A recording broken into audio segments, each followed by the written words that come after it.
me tell you about my client, Michael Dorsey. He was a fine actor, maybe a great actor. But for every role he wanted, there was a reason why he wasn't right.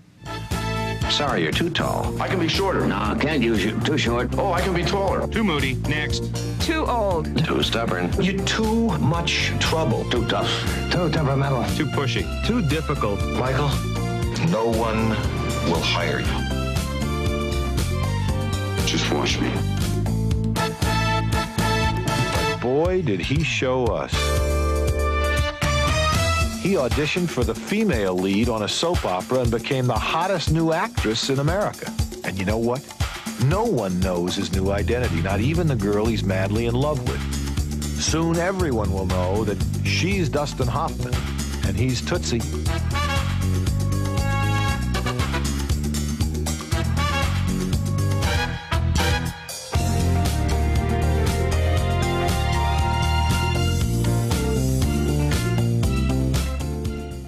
Today, for Hollywood Happenings, we are going back. That's right, way back to the iconic comedy Tootsie, as you just saw, with a legendary actor who's wearing a dress. Jim Ferguson is breaking open his vault to a rewind of an interview he did with Dustin Hoffman as the movie was actually first kind of coming out in theaters. Yeah, little did I know, and you make me feel kind of old. I'm going way back. Oh, but it is. We are going back 33 years, you know, and. Yeah, this was the first time I had met Dustin and the first time I interviewed him. And little did I know it was going to win Best Picture of the Year. And it's a comedy. Best Actor for Dustin, Best Actress for Jessica Lange, Best Supporting Actress for Terry Garr, and Sidney Pollack, Best Director, and 30 Oscars it won. Yeah. 23 nominations. Unbelievable. What a great... And, you know, the Academy of Arts and Sciences said that Tootsie will go down in film history as the greatest gender comedy of all time. And Dustin was just so good, wasn't he? It is. So when you did this interview with Dustin, where was he in his career? This was a breakthrough. This was a breakthrough. He had done other things, but this was his biggie. And of course, he wins the Oscar, then it takes off from there, you know. But you want to see my very grainy old that they did on a big beta tape, one camera with Dustin Hoffman. We have a mutual friend that goes way, way back. Sid Levy is a very popular musician around Tucson now and a teacher. And he knew you when you were a real struggling young actor. Well, we were talking about, apparently he played saxophone and I played a little piano in high school, and we played together. Please say hello to him. I sure will, and that will lead Ask into him how his embouchure is. Okay, that'll lead into our first question, which is, I imagine Michael was very easy for you to play, but Dorothy must have been a little bit of a challenge. Would it be safe to say that? Yes. I try to play as close to myself as an unemployed actor as I could with the part of Michael in the years that I was unemployed, and what that does to you over the long haul emotionally. And as far as Dorothy is concerned, we had over a year of trying to solve the makeup problems and then getting the voice right. Once that external thing was solved, I didn't have trouble with the character. It came fairly easily. It was the external aspect of it that really was hard. In those struggling years, did you ever meet an actor that may have gone that far?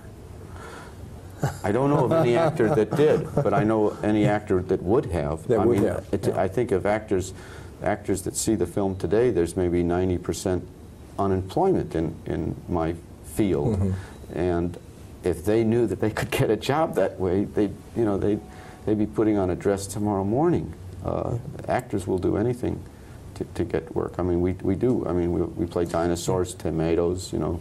And you never do forget those cattle calls where there's 100 guys that look like you, and you line up and you keep your fingers crossed. You know, you never do forget those days, I would imagine, as an actor. It's true. I mean, I remember Gene Hackman and I were rooming together, and Gene Hackman got to the point where he just couldn't take it. You just can't take the rejection. And we're supposed to make rounds with our picture and resume, knock on the door, and he would just knock on the door and put the picture and resume underneath. And by the time they opened the door, it was gone. It was gone, yeah.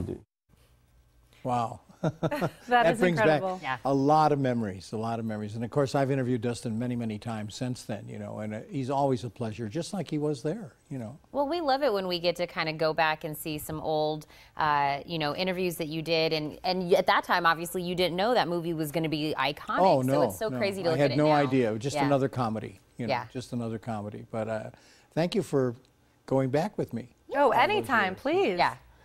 Friday, we are going to talk to a wonderful British actor, one of Bloke's, Chris Moore's, our director's favorites, Michael Sheen, who's one of the major stars in a movie Far from the Maddening Crowd, a Thomas Hardy's novel that was written in the late 1700s. Wow. It was made into a movie 87 years ago with Julie Christie in the lead role. But we have Michael this Friday, and then it opens a week from Friday, and we have Carey Mulligan, who's the major star of Far from the Maddening Crowd. So, but it's Michael Sheen, a wonderful British actor, this coming Friday. All right, well, we'll see what you have to say about the film, and we'll always look forward to you as well, Jim. Thank you so much. Thank you, Tina. Thank you, Heather.